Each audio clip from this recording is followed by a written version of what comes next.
जो पंजाब गवर्नमेंट है इसने जो underground storm water storage tank बनाने का सिलसिला जो शुरू किया, उस सिलसिले में पहला एक कामयाब जो हमारा तजर्बा हुआ है लॉरेंस गार्डन पे, उस पे 14 लाख गैलन का पानी जो है इस साल जो बारिशों में हमने उसमें स्टॉक किया। और अब हुकूमत पंजाब ने पूरा फ़ैसला किया है कि जो बारिश का एक एक कतरा वो इंशाल्लाह बचाया जाएगा।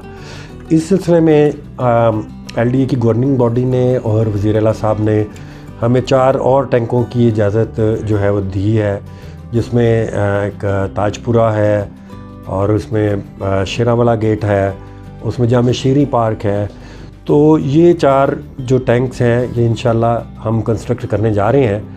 और लाहौर के 21 और पॉइंट हैं जहाँ पे हम underground storm water storage tanks जो हैं वो बनाने जा रहे हैं।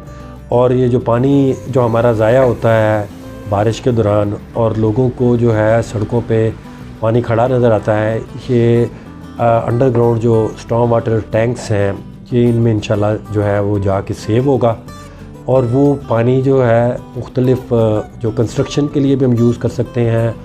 और स्पेशली ये पानी जो है हॉर्टिकल्चर पर्पज़ के लिए PHA की गाड़ियों को जो फ्राहम किया जाएगा, ताकि वो जो पीने वाला पानी निकालते हैं वो ना निकालें, और उसकी बजाय ये पानी जो हमारे 20-21 टैंक्स बनेंगे उनसे जो है वो पानी लेके पौधों को भी दे सकते हैं, घास को भी दे सकते हैं।